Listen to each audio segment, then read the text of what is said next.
Inside this pretty big, exciting box is the Asus PadFone Infinity. And I know that PadFone remains the most mockable name on earth, but they've actually made some inroads with this thing, and the PadFone Infinity is the newest version of their convertible phone plus tablet.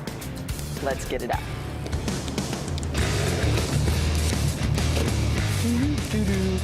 All right. Infinity. It has pretty impressive specs. Ooh, and it's pretty expensive, but maybe it'll, prove worthy. Look, 2 separate boxes for 1 Transformer-style device. Oh, how exciting. It's like a double unboxing. Here's the Infinity Station, which is the tablet part. Infinity Station. Oh my gosh, where to begin? How about the phone? The phone is the guts of the whole thing, and it is, wow, look at this. It's kind of an interesting size because it's a pretty big phone, but it's not very wide. It's not quite as phablet-y as I expected it to be honest. Ooh, though.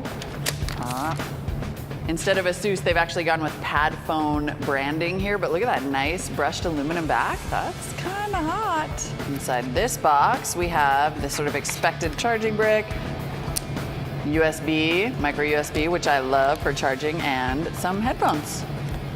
Anything else? Headphone changes, and that is all. Let's see what's inside our Infinity Station box. Get out of the box. I did it. Running out of room here. Okay, so here's the docking station. Really a lot of plastic in this packaging. Can I just take another minute and say that? Okay. So not quite the same brushed aluminum, but you can see there's the space here to dock it. And then other than that, it's a very, very iPad-looking tablet that I fingerprinted up pretty much immediately. Not a very oleophobic screen there. Let's see here. Oh yeah, it slides right in. Ka-ching! Ooh, I already have a red dot. Turn it on. Hello? Anyone? Oh, there we go. This is kind of neat, I have to admit. If you really want a tablet or you want to take it on the plane, it's kind of cool. All right, but let's run down the specs and see if those also impress. The Asus PadFone Infinity is made up of a 5-inch LTE smartphone that becomes a 10.1-inch tablet when it's docked into the Infinity Station. The phone part of the PadFone has a 1.7 gigahertz Qualcomm Snapdragon 600 quad-core processor. Pretty impressive power there. Graphics are powered by an Adreno 320 GPU. It also has 2 gigs of RAM to help out that snappy performance. The phone runs Android Jelly Bean 4.2. The phone's display is a 5-inch Super IPS screen. It has an impressive 1920 by 1080 resolution, delivering 441 pixels per inch. Basically, the screen looks good. It has a rear-facing 13-megapixel camera with an LED flash. Asus is talking up this camera. It apparently has lagless shutter speeds and a dedicated image sensor for improving low-light photos. Plus, it has burst mode of up to 100 photos in a row while recording 1080p HD video. I have to try that out.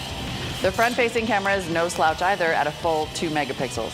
Storage is also decent. The PadFone is available in either 32 gig or 64 gig models, and it comes with 50 gigs of free cloud storage for 2 years.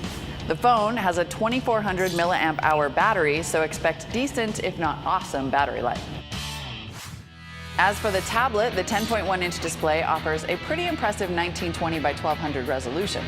The tablet's front-facing camera is a disappointing 1 megapixel, though, if you're into tablet-based video chat. Other than that, there's a micro USB 2.0 port, and that's about it. Luckily, since this is 2 devices in one, the PadFone Infinity Shell sports a 5,000 milliamp hours battery, which Asus says can deliver 40 hours of 3G talk time when the PadFone is docked. But if you want to be a transformer, you have to pay for it. The Infinity set costs at least $950. Ouch. Check out our full CNET hands-on over at cnet.com. Now, the one thing that's really bumming me out about the PadFone Infinity phone, because I kind of wanted to start using it today, is that it's the first non-Apple phone to use nano SIM. So the regular micro SIM card that you're using in your AT&T or T-Mobile phone is not going to fit. You're gonna have to cut it down or take it to your carrier store and have them cut it down for you. Wah wah.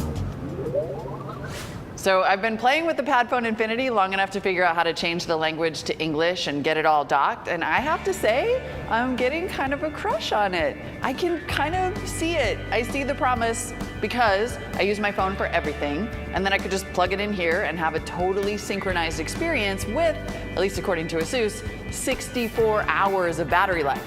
Now it's possible that I'm just developing a crush on how pretty it is, but I don't know. Of course, then I just remembered how it costs $1,000. I'm probably out, but it's neat at half the price.